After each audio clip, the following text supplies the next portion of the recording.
Frame.io just announced a whole set of new features that will improve their platform. I spoke to CEO Emery Wells about these new features and their new software called Transfer. So hi Emery, how are you doing? Doing well. Are we recording already? Yeah. Good? Yeah. So you have some new announcements from Frame. Actually some stuff that you weren't actually supposed to release yet. Is that true? That's right. Yeah. One part of the release is something that we were originally was slated for later this year, but kind of given the situation that we're in and some of the needs our customers have had right now, we decided to release it early. We have a new application called Frame.io Transfer. It's cross-platform, both Mac and Windows. And it's going to sort of represent the future of how we enable people to get a lot of footage in and out of Frame.io. As you know, as video creators, we work with ginormous files, and we've always had a really good upload experience in our in Frame.io, both in the web browser and then uploading from our integrations and things like that. It's accelerated, it's secure. People talk a lot about the speed that they're able to achieve, but downloading was always challenging. And that's because in a browser, the browser handles the downloads. There wasn't really much we could do. If you're trying to download an entire project or a folder structure, we were sort of at the mercy of the browser.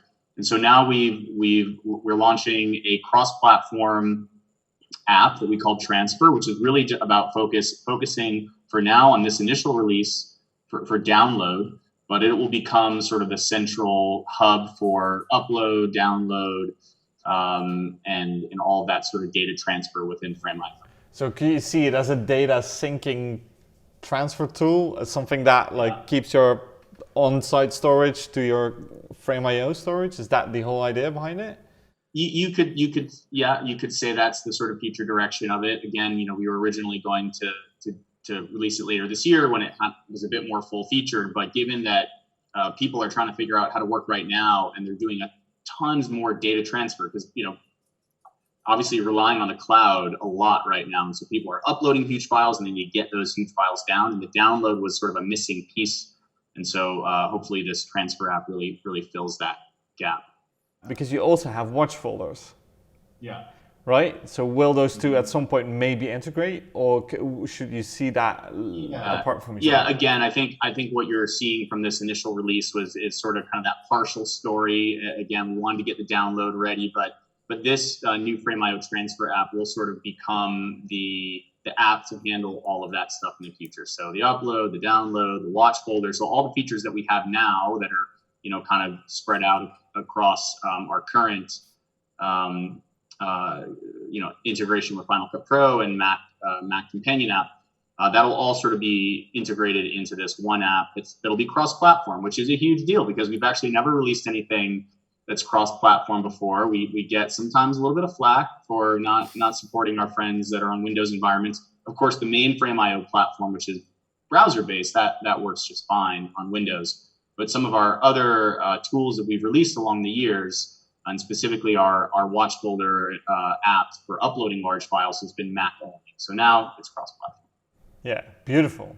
I think, is that something that, because, is it just like a demand that you bring this out now? Is it because you have such a huge user base really asking you to come up with these types of solutions? Yeah, it's exactly that. I mean, it's right now people are just doing a ton of data transfer because everyone's distributed, everybody's remote. So whereas maybe you aren't, moving the very large files as often, before, they are doing that now. So if I need to get you all the source footage, you need to get it somehow, and uploading it is typically the way people are doing it. And so getting that footage down was a challenge, and our users have been asking us for a long time, and specifically now, hey, we need a better solution for downloads. So we're like, all right, that was the first part of what we built for Frame.io Transfer, and so we're releasing it early. Cool, that's really exciting. Now, except for the transfer, you also you've come up with some updates on the on just Frame.io itself. Now, a lot of that has to do with security, which is obviously, it's a big thing anyways. But now that everyone's in the cloud, I can imagine that there's more risk involved when it comes to sending people previews and stuff like that. So what have you done on that side in the new version? Yeah, so a lot of the features in this new release of 3.6 are related to both sharing and the security of sharing. So the first thing that we are introducing is folder sharing.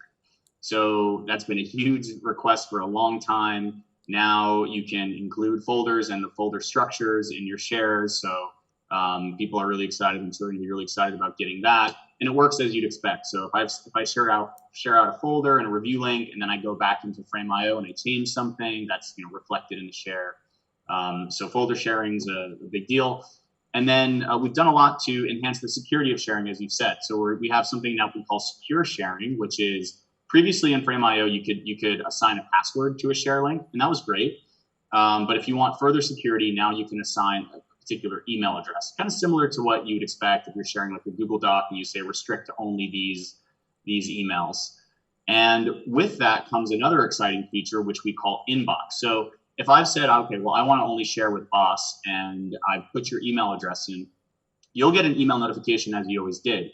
But when you log into Frame.io or you click that link, now you do have to authenticate. This does require that you log in and authenticate, and it's for security. If you don't want that authentication experience, you can just still use the password protected links as you always had. But when you log into Frame.io, now you'll see something that we call inbox. An inbox is a focused, clean view of the stuff that's been shared with you. Kind of looks like an email UI. And it's great for, executive review, people where, you have tons of people that you just need to share stuff with. And they don't necessarily want to be invited into a project, but there's tons of other stuff going on and stuff they don't need to see. And B, managing emails and links in your email inbox is always annoying. So now those people will log in and you just see, okay, this is the stuff that's shared with me. I can take action, watch it, review it, whatever. So that's inbox, which is really good. I'll note that these features are features that are available in our enterprise plan. So that'll be rolling out to our enterprise customers. And then really to get the ultimate layer of visual security, we're launching something called Watermark ID, and we're really excited about this. This has been in the works for a long time. I'm talking, probably north of a year. We've been working on Watermark ID. It's a really challenging thing to build, and it has many different kind of pieces that had to come together over a long period of time to finally offer this feature, which has been a request for a while. And Watermark ID is a real-time and on-demand transcode with personal identifying information burned into every single frame. So in all the typical ways that you use Frame.io, if you're sharing out a review link, whatever, right? When somebody hits play, we do a real-time transcode and we put their name, IP address, email address. You can configure it in the template however you want. So it's like a whole kind of like a burn-in template editor where you can say, I want these fields, I want to put it in the upper right, upper left. You can do behaviors like scrolling text. And it's super fast. So one of the things that we really wanted to achieve with this is, we've seen some of these solutions on market before, and sometimes the latency and the time to start playing was a little bit long. So we really focused on speed. And if you have a 2-hour video or a 5-hour video, it doesn't matter how long it is. When you hit play, it'll start playing back in less than 2 seconds, often in one second. And then I can scrub to the middle of the video and it'll buffer for 1 second and resume playing. And so this video doesn't exist. It's only being transcoded on demand as you're requesting it, as you're playing it. And it's a fantastic deterrent. If I send you a review link and it says your name and your date and timestamp and IP address and all that information, you're going to say, well, hey, you know what? I had this grand master plan to share this with my friends and watch this early, but you know what? Maybe I won't do that now because they're going to definitely know, that this was shared from me. So we're really excited about that. And that kind of is a group of features all related to the security of sharing. Yeah, now, is there anything else that you released? Something else that's new? Yeah, a couple other features and enhancements. So we have a few other just sort of enhancements to the core web experience. We revamped notifications. Notifications, it doesn't sound like the sexiest of features, but good notifications are essential for a collaboration product. And we kind of did an overhaul on the notifications. It's, smarter grouping of notifications, things you'd expect, like if 10 people leave a comment on one video, it'll say boss and 9 other people left a comment. And so it makes the notifications more usable, more manageable. And that's a big deal. And you can sort of do things like sort like which notifications you've seen or you have not seen, things like that. So it's really nice enhancements to notifications. We have a new move and copy flow. So, Frame.io, at the heart of Frame.io, we actually have a pretty solid asset management system. Yes, people use it for review and approval, but people are managing a lot of assets. And so now we have a new kind of move and copy component. Prior to this, if you wanted to move something from a deeply nested folder all the way to the top of the folder, you would right click and say move up to parent, move up to parent, move up to parent. Little tedious. Now you can say move, and it gives you a UI where you can just select exactly where you want it to go in one fell swoop. So really nice there. And then lastly, we are launching an update to our iOS app, and we have offline mode. So offline mode is exactly what it sounds like, make available offline. And, for people that have been following Frame.io for a long time, they may actually recall that we had an offline mode in the past. And for technical reasons, we decided to remove that feature because it was blocking us from making forward progress in other areas of the app. And so now we're bringing it back. We've re-architected it, and it now also includes offline commenting, which it didn't before. So you can, make available offline. I can actually do a full review session. So, no, there's not a lot of people on planes today, but this is a common request when, hey, I'm getting on a flight. This is my focus time. This is where I do all my work. I want to watch it. I want to be able to leave all my comments. And so now you can do that. And the moment that you get your connection back, all the comments will just, sync back up. So really good experience for offline mode or people that are working off the grid. And overall, I did want to mention something that's kind of the release in a nutshell, but I did want to mention something, a really cool feature in our transfer app, which is the ability to download files based on an EDL or XML. So if you have all your source footage up in Frame.io, you've done your edit and you want, you need to send it to somebody else to do the color grade, the finish, whatever you want. Obviously, that could be a ginormous amount of footage for somebody to download. So you can just kick out an EDL or XML, and now in the Frame.io transfer app, you can say download via EDL XML, and it'll just search the directory and download just the files that were specified in the EDL. So that really good workflow for, especially right now, for managers. That was the other reason we really wanted to get this out. It's people trying to figure out all these distributed workflows for doing multiple stages of post-production and people working together. And also there's one other great feature that I wanted to share, which is an update to our After Effects integration. So we've had an After Effects integration for a really long time, and it's a great integration, but there's been sort of one feature that's made it a little bit challenging to use, which is the way that you render and upload to Frame.io. So now we have background rendering support, where prior to this update, if you wanted to upload to Frame.io, it would lock up After Effects. And a lot of people sort of want to continue using After Effects while they're rendering. But now we utilize the After Effects background renderer. So you can just, sort of with one button, hit upload to Frame.io, it renders in the background. Much more similar to the way it worked in Premiere.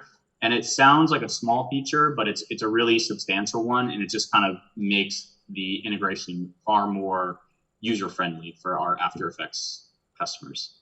Yeah, cool. Well, thanks so much. Is there anything you want to add? Some health and safety advice? I think I don't need to add to the chorus of health and safety advice. I'm not sure that people are looking for from Frame.io. Well, you do have a great series online that you didn't plug. We do. Actually, that's a great thing. Thank you for that plug. We do.